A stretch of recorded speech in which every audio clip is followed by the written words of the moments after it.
Hello friends, welcome to mission competition. दोस्तों, आज हम मौर्य साम्राज्य के प्रीवियस ईयर जो क्वेश्चंस हैं एमसीक्यू, उन सबको आज हम डिस्कस करेंगे। उम्मीद करता हूँ आपने हमारे प्रीवियस जो वीडियो है मौर्य साम्राज्य के ऊपर वो देख लिया। अगर नहीं देखा है तो लिंक डिस्क्रिप्शन में है, आई बटन में भी आपको वीडियोस मिल जाएंगे। आप वहाँ जाके डेफिनेटली चेकआउट करें, आपको डेफिनेटली काम आने वाला है, क्योंकि वो सारा मैंने बहुत ही बेहतरीन तरीके से डिटेल में मैंने हर एक क्वेश्चन को आपको एलेबरेट किया है। ठीक है, तो आप वहाँ जाके ज़रूर देखें, आपको देखना चाहिए, आपके एग्जाम पर्सपेक्टिव से वो बहुत इंपॉर्टेंट है। वीडियो में आगे बढ़ने से पहले दोस्तों आप लोगों से रिक्वेस्ट है कि अब तक अगर आप लोगों ने हमारे चैनल को सब्सक्राइब नहीं किया, प्लीज़ चैनल सब्सक्राइब करें, वीडियोज़ को लाइक करें और वीडियोज़ को ज़्यादा से ज़्यादा शेयर करें ताकि और बच्चे से लाभान्वित हों। तो दोस्तों, अभी जो हम डिस्कस करेंगे वो सारे प्रीवियस ईयर क्वेश्चंस हैं मौर्य साम्राज्य के चैप्टर में। ठीक है, तो आप इसे बिना स्किप किए आखिरी तक देखें। ओके, और उम्मीद करता हूँ वीडियो आप लोगों को पसंद आएगा। अगर वीडियो पसंद आए तो लाइक्स और कमेंट जरूर करें, और प्लीज़ कमेंट में आप बिना स्किप किए पूरा वीडियो देखें और कमेंट में अपना स्कोर जरूर बताएं आप। इससे हमें भी काफ़ी मोटिवेशन मिलता है और एक हेल्दी कंपटीशन का माहौल भी क्रिएट होता है। ठीक है दोस्तों, आइए वीडियो स्टार्ट करते हैं। हमारा पहला क्वेश्चन है, मौर्य समाज या वंश के संस्थापक कौन थे? ओके, ऑप्शंस हैं बिंदुसार, चंद्रगुप्त मौर्य, विशाखदत्त, चाणक्य। एंड हमारा करेक्ट आंसर है चंद्रगुप्त मौर्य। ठीक है, नेक्स्ट क्वेश्चन की ओर बढ़ते हैं। हमारा नेक्स्ट क्वेश्चन है क्वेश्चन नंबर 2। प्रथम भारतीय सम्राट और राष्ट्रीय शासक के नाम से कौन जाना जाता है? ऑप्शंस हैं अशोक, चंद्रगुप्त मौर्य, बिंबिसार, इनमें से कोई नहीं। और हमारा करेक्ट आंसर है चंद्रगुप्त मौर्य। चंद्रगुप्त मौर्य को राष्ट्रीय शासक के नाम से सबसे पहले प्राचीन भारत में इन्हें राष्ट्रीय शासक के नाम से जाना जाता है। और क्यों जाना जाता है इसके लिए आपको जरूर हमारा वीडियो देखना चाहिए। वीडियो में सब कुछ, हर एक छोटी से छोटी डिटेल मैंने बताई है। अगर अब तक आप लोगों ने नहीं देखा है प्लीज़ जाकर देखें, वीडियो में हर एक चीज़ आपको मिलेगी। ठीक है, बढ़ते हैं आगे। हमारा नेक्स्ट क्वेश्चन है क्वेश्चन नंबर 3। विलियम जोन्स ने चंद्रगुप्त को दूसरे किस नाम से पुकारा था? ऑप्शन है हमारे सेल्यूकस, सैंड्रोकोर्टस, यह दोनों, इनमें से कोई भी नहीं। और हमारा करेक्ट आंसर है सैंड्रोकोर्टस। तो ये जो सैंड्रोकोर्टस है, इस नाम से विलियम जोन्स ने इनकी पहचान की थी। ये ग्रीक लैंग्वेज में इनको सैंड्रोकोर्टस बुलाया जाता है। इस रिलेटेड और भी डिटेल है हमारे वीडियोज़ में, वीडियो जाकर आप लोग जरूर चेकआउट करें। बढ़ते हैं हम आगे हमारे नेक्स्ट क्वेश्चन पे। हमारा नेक्स्ट क्वेश्चन है क्वेश्चन नंबर 4 जी। चंद्रगुप्त मौर्य के पौत्र का क्या नाम था? ऑप्शन है बिंदुसार, अशोक, विष्णुगुप्त, कोई भी नहीं। तो फ्रेंड्स, अगर आपने हमारा वो वीडियो देखा है मौर्य साम्राज्य के ऊपर, जो हमने टोटल डिटेल में लेक्चर डिस्कस किया है, तो आपको बिल्कुल पता होगा। बाय द वे, चलो मैं आपको इसका आंसर बताता हूँ। तो इसका करेक्ट आंसर है option number b, Ashok. Video जाकर आप लोग जरूर देखें, सब कुछ पता चलेगा उसमें। बढ़ते हैं नेक्स्ट। हमारा नेक्स्ट क्वेश्चन है क्वेश्चन नंबर 5 जी। पीपल वन के मोर पालकों के सरदार से चंद्रगुप्त मौर्य को किसने खरीदा था? जी बिल्कुल, बहुत ही इंटरेस्टिंग क्वेश्चन है, प्रीवियस ईयर का क्वेश्चन है, पूछा गया क्वेश्चन है। तो आप लोग इसे बिल्कुल भी ध्यान से देखें, और इसके बारे में मैंने डिटेल में एक स्टोरी वाइज, मतलब मैंने इस पे लेक्चर जो दिया है, हमारा जो लेक्चर है वो बिल्कुल डिटेल्ड लेक्चर है, आपको इसकी हर एक बारीकी पता चल जाएगी। तो आप जरूर जाकर देखें जी। तो पीपल वन के मोर पालकों के सरदार से चंद्रगुप्त मौर्य को किसने खरीदा था? ऑप्शन है हमारे चाणक्य, बिंबिसार, बुद्ध, इनमें से कोई भी नहीं। और हमारा करेक्ट आंसर है चाणक्य। तो दोस्तों, चाणक्य ने जो है वो पीपल वन के मोर पालक सरदार जो थे, उनके मोर पालकों के जो सरदार थे, उनसे चंद्रगुप्त मौर्य को इन्होंने खरीदा था। ठीक है, थोड़ी सी स्टोरी छोटी सी मैं बता दूं। एक बारी ये एक गांव से गुजर रहे थे, तो वहाँ कुछ बच्चे जो हैं वो एक प्ले को, मतलब एक नाटक को वो लोग कर रहे थे, और उसमें जो चंद्रगुप्त मौर्य थे वो राजा के किरदार में थे। और उनका किरदार, तो फिर ये खड़ा होकर वहाँ पे चाणक्य जो है वो प्ले देखने लगे, वो नाटक देखने लगे। उनमें जो चंद्रगुप्त मौर्य का जो राजा का किरदार है, इनको बहुत ही भा गया। ठीक है, इनको बहुत ही पसंद आया।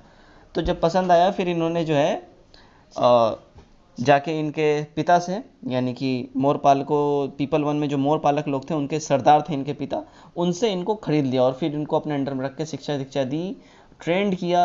एंड देन आफ्टर, उसके बाद घनानंद पे आक्रमण एंड ऑल। तो आप जाके हमारे वीडियोस देखें अगर आपको डिटेल इन्फॉर्मेशन चाहिए तो। ये तो मैंने बस छोटा सा नरेशन दिया है। बढ़ते हैं आगे नेक्स्ट क्वेश्चन पे। हमारा नेक्स्ट क्वेश्चन है क्वेश्चन नंबर 6, चंद्रगुप्त मौर्य की राजधानी पाटलिपुत्र थी। यह किस जाति के थे? जैन और बौद्ध धर्म के अनुसार इन्हें क्षत्रिय कहा गया है। ठीक है, ऑप्शन है हमारे मौर्य, वैश्य, नंद, शूद्र, एंड हमारा करेक्ट आंसर है वैश्य। तो दोस्तों जैन और बौद्ध धर्म के अनुसार इन्हें वैश्य कहा गया है। ठीक है, इसके बारे में भी डिटेल बातें हुई हैं, वीडियो जाके आप लोग जरूर देखें, आपको ही काम आने वाला है। बढ़ते हैं आगे, हमारा नेक्स्ट क्वेश्चन है क्वेश्चन नंबर 7। मुद्रा राक्षस में चंद्रगुप्त को वृषभ कहा गया है, यह किसकी रचना थी? ऑप्शन है हमारे Chanakya, Vishakhadatta, Chandragupta, Vishnugupta, and correct answer है हमारा विशाखदत्त। तो विशाखदत्त के मुद्रा राक्षस में चंद्रगुप्त मौर्य को वृषभ के नाम से भी इसमें पुकारा गया है। ये सब एग्जाम पॉइंट ऑफ व्यू से वेरी वेरी इंपॉर्टेंट क्वेश्चंस हैं, बहुत बार ये पूछा गया है, आपके भी एग्जाम में कभी ना कभी ये आया ही होगा, बहुत ही फेमस क्वेश्चन है। तो अगर इसके बारे में और भी डिटेल में जानकारी चाहिए ताकि आप बिल्कुल भी ना भूल पाएँ, ये तो वन लाइनर है, ये तो याद आप करोगे, बट जब किसी भी टॉपिक को हम डिटेल में डिस्कस करते हैं तो वो हमारे दिमाग में रह जाती है। तो अगर वो जानना है तो हमारा वीडियो आप लोग जरूर देखें। बढ़ते हैं आगे, हमारा नेक्स्ट क्वेश्चन है क्वेश्चन नंबर 8। चंद्रगुप्त मौर्य ने संपूर्ण भारत को एक केंद्रित सत्ता के अधीन रखकर शासन का विकेंद्रीकरण किया। इन्होंने अपने शासन को कितने राज्यों में बांट रखा था? ओके, हमारे ऑप्शंस हैं 4, 5, 6, 7 और हमारा करेक्ट आंसर है 5 जी। तो दोस्तों इन्होंने अपने जो राज्य हैं इनको केंद्रीकृत रखा, ठीक है, और इसके अधीन इन्होंने राज्यों का बंटवारा किया और उनमें फिर शक्तियों का विभाजन किया, उस हिसाब से इन्होंने शासन किया। तो 5 राज्यों में इन्होंने अपने सत्ता का विभाजन कर रखा था। ठीक है, इसके ऊपर बहुत ही बेहतरीन डिटेल में सारे पॉइंट्स बाय पॉइंट्स मैंने डिस्कस किया है, जो आपको जरूर देखना चाहिए, वीडियोस जाके आप लोग जरूर देखें। बढ़ते हैं आगे, हमारा नेक्स्ट क्वेश्चन है क्वेश्चन नंबर 9। पुष्यगुप्त वैश्य अवंती राष्ट्र का गवर्नर था। उन्होंने काठियावाड़ में सिंचाई के लिए सुदर्शन झील का निर्माण करवाया था। यह झील का पुनर्निर्माण किसने करवाया था? हमारे ऑप्शंस हैं रुद्रदामन, चंद्रगुप्त मौर्य, चाणक्य, बिंबिसार, और हमारा करेक्ट आंसर है ऑप्शन नंबर ए, रुद्रदामन। तो दोस्तों पुष्यगुप्त वैश्य, अब ये कौन थे? तो पुष्यगुप्त वैश्य जो हैं ये चंद्रगुप्त मौर्य ने इनको अवंती राष्ट्र का गवर्नर बनाया हुआ था। ठीक, इन्होंने वहाँ गवर्नर होते हुए काठियावाड़ जो गुजरात में है, ठीक है, वहाँ पे इन्होंने सुदर्शन झील का इन्होंने निर्माण करवाया था। बाद में इस सुदर्शन झील डैमेज जब हो गया तो इसका पुनर्निर्माण बाद में करवाया था रुद्रदामन ने। ओके, इसके बारे में बहुत ही डिटेल में हर एक टॉपिक डिस्कस हमने किया है। प्रीवियस ईयर में कितने राज्य हैं, हर राज्य का नाम मैंने बताया है, राज्य के हिसाब से वहाँ क्या क्या व्यवस्थाएं थी वो सारी बताई हैं। आप वीडियो जरूर देखें, वीडियो आपको देखनी चाहिए। बढ़ते हैं आगे, हमारा नेक्स्ट है क्वेश्चन नंबर 10। ठीक है जी। तो चाणक्य कौटिल्य ने अर्थशास्त्र लिखा जिसमें शासन को सुचारू रूप से चलाने के तरीके लिखे हैं। इनके बचपन का क्या नाम था? बचपन का नाम यानी चाणक्य के बचपन का नाम क्या था, यह बताना है हमें।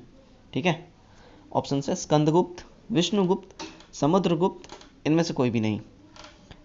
और हमारा करेक्ट आंसर है option number b, Vishnugupta. Yes, आप लोगों ने, बहुत लोगों ने सही जवाब दिया है, विष्णुगुप्त। तो चाणक्य को कौटिल्य के नाम से भी जानते थे और विष्णुगुप्त के भी नाम से जानते थे, और चाणक्य के नाम तो चाणक्य के हिसाब से तो जाना ही जाता था। ठीक है, तो यहाँ तक तो क्लियर है। ठीक, तो बढ़ते हैं हम नेक्स्ट क्वेश्चन की ओर। हमारा नेक्स्ट क्वेश्चन है क्वेश्चन नंबर 11। सीरिया के यूनानी राजा सेल्यूकस, जिसको 305 ईसा पूर्व चंद्रगुप्त ने हराया था, ने अपनी बेटी का विवाह इनसे कर दिया। ये पहले भारतीय राजा थे जिसने किसी विदेशी राजा के पुत्री से विवाह किया था। इनकी पत्नी का क्या नाम था? ठीक है, यानी कि चंद्रगुप्त मौर्य ने जिस लड़की से शादी किया, सीरिया के यूनानी राजा सेल्यूकस निकेटर की बेटी से जो शादी किया, तो इनकी बेटी का क्या नाम है, यानी चंद्रगुप्त मौर्य की पत्नी का क्या नाम है, ये बताना है। ऑप्शन है हमारे कार्नेलिया, हेलेना, दोनों एक ही हैं, या केवल हेलेना। और हमारा करेक्ट आंसर है सी, दोनों एक ही हैं, यानी कि इनका नाम कार्नेलिया या हेलेना भी कार्लेनिया जो है इनका ग्रीक नेम हो गया, और हेलेना जो है इधर के हिसाब से बुलाया जाता था। ठीक है, तो जब इन्होंने चंद्रगुप्त मौर्य ने सेल्यूकस निकेटर को जब लड़ाई में पराजित किया, उसके बाद एक संधि के तहत सेल्यूकस निकेटर ने इनसे हेलेना का शादी करवा दिया। ठीक है, उसके बदले चंद्रगुप्त मौर्य ने इनको 500 हाथी भी एक तरीके से तोहफे के रूप में दिया, और आप समझ लो कि दहेज के अनुसार, दहेज के रूप में, ठीक है, सेल्यूकस निकेटर ने चंद्रगुप्त मौर्य को पूर्वी अफगानिस्तान, बलूचिस्तान और सिंध के पश्चिम का क्षेत्र इनको शासन करने के लिए दिया। ओके, ठीक है, बढ़ते हैं आगे। हमारा नेक्स्ट क्वेश्चन है जी, मेगास्थनीज सेल्यूकस के राजदूत थे जिन्होंने एक बुक लिखी जिसमें पाटलिपुत्र सहित पूरे मौर्य समाज का विवरण था। इस बुक का क्या नाम था? हमारे ऑप्शंस हैं मौर्य काल, इंडिका, चंद्रगुप्त मौर्य, इनमें से कोई भी नहीं। और हमारा करेक्ट आंसर है ऑप्शन नंबर बी, इंडिका। ठीक है friends, option number b, Indica. तो चंद्रगुप्त मौर्य जो है, ये इंडिका जो है, इन्होंने किसने लिखा था? मेगास्थनीज ने लिखा था। ठीक, बढ़ते हैं आगे नेक्स्ट हमारे क्वेश्चन की ओर। हमारा नेक्स्ट क्वेश्चन है बिंदुसार, जिसके निक नेम अमित्र घात या अमित्र चेटक, ठीक है, वो अमित्र खाद हैं। इनके पिता चंद्रगुप्त मौर्य व माता दुर्धरा थीं। इनको ग्रीक भाषा में क्या कहा जाता था? ऑप्शन है हमारे सेंड्रोकॉटस, रुद्रगुप्त, अशोक महान, सेंड्रोकोप्ताज। ठीक है, और हमारा करेक्ट आंसर है ऑप्शन नंबर डी, सेंड्रोकोप्टाज। ठीक है, तो चंद्रगुप्त मौर्य को सेंड्रोकॉटस बोलते थे और बिंदुसार को सेंड्रोकोप्ताज बोलते थे। ये बहुत बारीक सा अंतर है, आपको समझना होगा। चंद्रगुप्त मौर्य को सेंड्रोकॉटस और बिंदुसार को सेंड्रोकोप्ताज। ठीक, बढ़ते हैं आगे। हमारा जो नेक्स्ट है क्वेश्चन नंबर 14 जी, अशोक के सगे भाई का नाम विगता अशोक था। इसने सत्ता पाने के लिए 4 वर्षों तक अपने सौतेले 99 भाइयों से गृह युद्ध करने के बाद उन्हें मारकर अगम कुआं, जो कि एक विशाल कुआं है, ठीक है ना, में डाल दिया। इसने विगता अशोक को क्यों नहीं मारा? ठीक है, हमारे ऑप्शंस हैं क्योंकि अशोक उससे बहुत प्यार करता था, ठीक है, क्योंकि विगता अशोक ने अशोक का सत्ता पाने में अशोक का साथ दिया था, क्योंकि विगता अशोक अशोक का सगा भाई था, क्योंकि विगता अशोक डर के भाग गया था। और हमारा करेक्ट आंसर है, अगर आपने हमारा वीडियो देखा है तो आपको बिल्कुल ही पता होगा, है ना। तो हमारा जो करेक्ट आंसर है वो यहाँ पे देखिए, ये ऑप्शन में तो खैर 4 ऑप्शंस दिए गए हैं, लेकिन मैं आपको थोड़ा टेक्निकलिटीज़ भी समझाता हूँ। हुआ क्या, जब अशोक जब सत्ता में आया तो 4 साल तक तो ये गृह युद्ध लड़ा, ठीक है, और इसने अपने 99 सौतेले भाइयों का इसने खून किया। ये बहुत ही उस समय क्रूर स्वभाव का था अशोक, ठीक है। इसने अपने 99 सौतेले भाइयों को खून किया और पटना में एक अगम कुआं नाम का कुआं है, उसने डलवा दिया अपनी 99 भाइयों के डेड बॉडीज़ को। ऐसा कहा जाता है अगम कुआं का कोई था पता नहीं है, कितनी गहराई कहाँ तक फैला हुआ है ये सब, ठीक है। अब यहाँ बात है विगता अशोक था कौन। सबसे पहली बात, विगता अशोक को उसने क्यों नहीं मारा भाई? तो जब इतना क्रूर था तो जाहिर सी बात है कि उसको तो प्यार हो ही नहीं सकता, तो ये वैसे ही कट हो गया, ठीक है। अब नेक्स्ट हम यहाँ देखते हैं, क्योंकि विगता अशोक ने अशोक का सत्ता पाने में अशोक का साथ दिया था। ये थोड़ा टेक्निकल तरीके से देखें तो ये बनता है।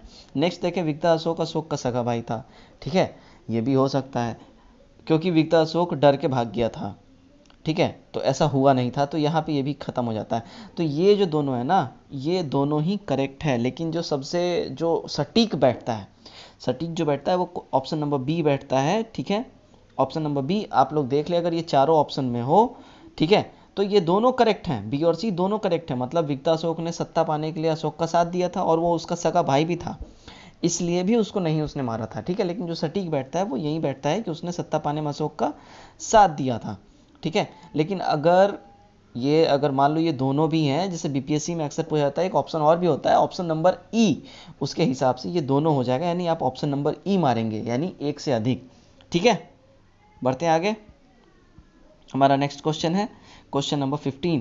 अशोक, जिसका अर्थ है जिसे कोई चिंता या शोक ना हो, बहुत कठोर था। चाणक्य का शिष्य रुद्र गुप्त अशोक का महामंत्री था। इसका हृदय परिवर्तन कब हुआ?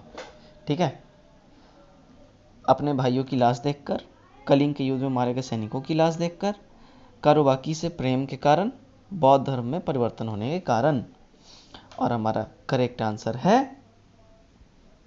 सबसे पहले आप इसका कुछ प्लॉटिंग समझ लें इस क्वेश्चन का। तो अशोक ने कारुबाकी के विरुद्ध अशोक ने कलिंग की युद्ध लड़ी थी और इस युद्ध में लगभग 1 लाख लोग मारे गए थे। 1 लाख, तब के हिसाब से मैं बता रहा हूँ, 1 लाख लोग वहाँ कलिंग के युद्ध में मारे गए। 1.5 लाख लोग बहुत बुरी तरह से घायल हुए और लगभग 1 लाख लोगों को इसने बंदी बनाया। उसके बाद इतना नरसंहार, भीषण नरसंहार देख के अशोक का हृदय परिवर्तन हुआ, तब ये फिर बौद्ध धर्म को इसने अपनाया। तो हमारा करेक्ट आंसर हो जाएगा ऑप्शन नंबर बी, कलिंग के युद्ध में मारे गए सैनिकों की लाश को देख के। करेक्ट। बढ़ते हैं आगे, हमारा जो है नेक्स्ट क्वेश्चन नंबर 16। अशोक प्राचीन काल का पहला ऐसा राजा है जिसने धर्म महामात्र नामक धार्मिक महामंत्रालय की स्थापना की थी। अशोक ने पाटलिपुत्र में कौन सी संगति का आयोजन कराया था? हमारा करेक्ट आंसर है, मतलब अब ऑप्शन देख लेते हैं, प्रथम, द्वितीय, तृतीय, चतुर्थ। और हमारा करेक्ट आंसर है ऑप्शन नंबर सी, तृतीय। जी, तो अशोक ने तृतीय जैन संगति का आयोजन कराया था पाटलिपुत्र में। ओके, यह आप लोगों को पता ही होगा। और ये पहला ऐसा राजा था जिसने कोई धार्मिक मंत्रालय की स्थापना कराई थी। किसी भी प्रकार की मंत्रालय की इसने स्थापना करवाने वाला ये पहला राजा था। ठीक है, बढ़ते हैं आगे। हमारा जो है नेक्स्ट है क्वेश्चन नंबर 17। राजा तिस के राज में अशोक ने बौद्ध धर्म के प्रचार के लिए श्रीलंका किसे भेजा था? ऑप्शन है महेंद्र मित्र पुत्र, संघमित्रा पुत्री, ऑप्शन नंबर सी दोनों को, ऑप्शन नंबर डी या पुत्र को। हमारा करेक्ट आंसर है ऑप्शन नंबर सी, दोनों को।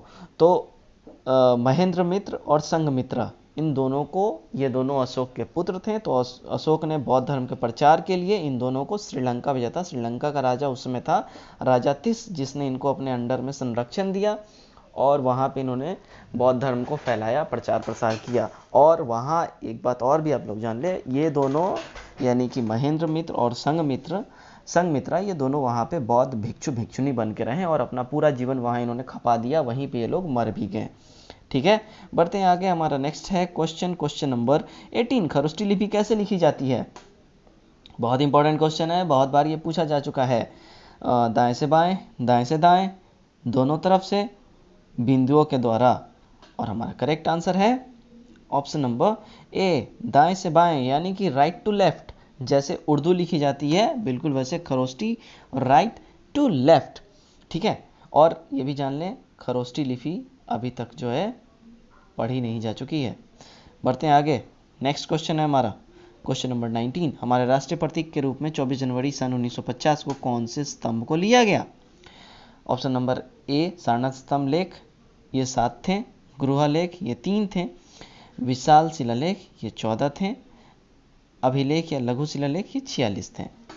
तो अब जो है यहाँ आप कंफ्यूज ना हो, जो स्तंभ लेख हैं, ये देखिए, जो स्तंभ लेख हैं इनकी संख्या कुल 7 थी। ठीक, गृहलेख इनकी कुल संख्या 3 है। ठीक है, और विशाल शिलालेख जो मेजर रॉक एडिक्ट्स हैं उनकी संख्या है 14, और जो लघु शिलालेख जो माइनर रॉक एडिक्ट्स हैं इनकी संख्या है 46। तो यहाँ कंफ्यूज नहीं होना है। और जो 24 जनवरी 1950 को जो स्तंभ लिया गया है राष्ट्रीय प्रतीक के रूप में, वो लिया गया सारनाथ का स्तंभ।